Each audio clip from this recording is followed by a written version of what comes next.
Originally, no one was doing anything. I mean, at one stage, I think I was called the Andy Warhol of London. In the 70s, there were very few artists. There were no clubs. There were like 2 clubs in London. Consequently, if you did anything, it was kind of outstanding. I think it's an expression of how you are within. Fashion is something else, but actually, people's clothes and how they dress themselves is really important. I've always loved it.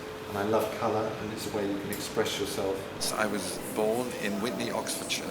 I come from a family of 5 boys and 1 girl. I had a very happy childhood. The kids would be all outside playing in the playground, and I would be inside painting. I started making things my last 2 years at college. From then on, that was it. I started making objects. I have been ever since. I've been a sculptor since 1968, and I've been making this jewellery since 1972. The whole thing about mirror and glass. First of all, it's a very humble material. It comes from sand. You couldn't be more humble than that. And then I became very attracted with this whole notion of extending light. They say mirror is also a window to the next world. It's very important that creative moment comes from me. I'm very keen on the actual physicality of this creating with these hands. I think for me that's very important. I know in contemporary art it's been rather dismissed. It's a very important part of the human process. I sell a piece and somebody complains there's a crack. I say, well, it's a bit like life. We get lines throughout our lives. It just means that my piece is maturing. It's aging gracefully. From an installation, I will then take something and then create sculpture jewellery as well. It's really nice for people to be able to wear my work. People who collect my work, not knowing each other, they'll bump into it somewhere, and they'll actually go up to each other and start chatting. Every year I make a star that represents that year, and then in the middle is an opal, which is my birthday. Yes, the jewel is the cosmic egg. Cosmic egg is where we all come from and where we're all going. And it's kind of, you can see eternity in this. This is by my friend Bucky Fields. It's after Raphael. That's the style of his painting. And I set it into a jewel. And this particular suit I think I've got every colour of the rainbow. They're made in India. I have a tailor in a little place called Vrindavan. It's a little medieval city dedicated to Krishna. And the tailor has a little room, and outside is the open sewer, and all the cows are wandering by. I mean, you step back 300 years. Interesting silk. It's dyed the same colour. It was white. It was dyed the same colour as the swamis in India, in Vrindavan. It's this gorgeous yellow. I mean, it's the most wonderful yellow. This is the coat of many colours, isn't it? It's got this is from Madras actually, this silk. I mean, it was made up by my tailor. The Ritz refused my entrance in, I think it was Madrid in Spain. It was on my birthday.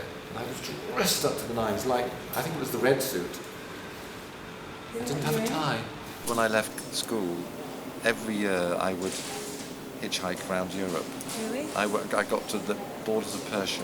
Like visiting Venice, which was gorgeous, and going to Rome and seeing all these sites for the first time. It was so exciting, crossing the Alps, even Germany and France, Paris. The best education for young people is travel.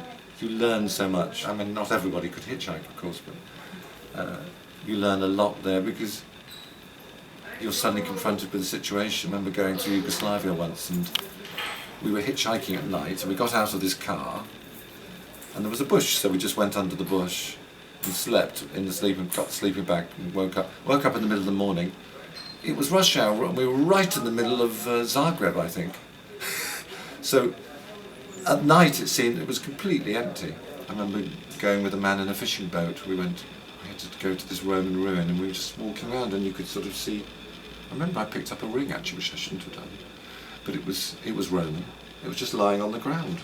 So I picked it up and wore it for years and years, and eventually it just fell off my finger. In fact, funny enough, I was swimming and it went back into the sea, which I think is where it had come from. So it was a kind of, the life circle continues. Because I'm an artist and I've dedicated my life to my work, so if I'm travelling, it's usually alongside work. But I also do lots of watercolours.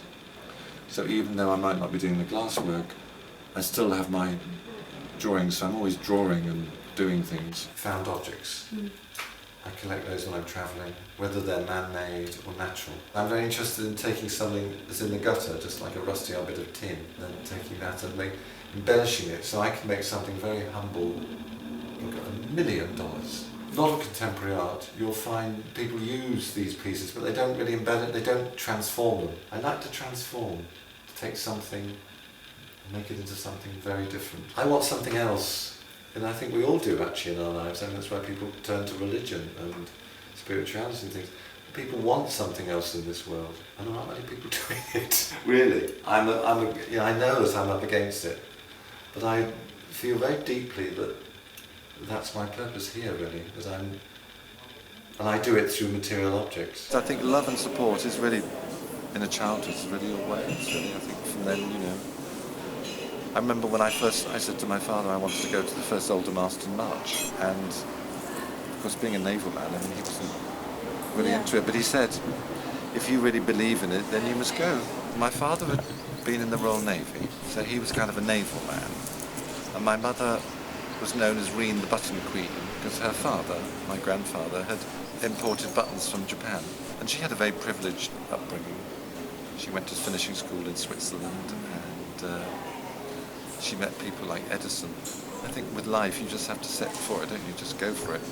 I think people are very nervous, very fearful, but you just have to embrace it. Surely the whole thing is a quality of life, that we can all live in harmony, and I'm very idealistic. That we can live in harmony and just enjoy each other.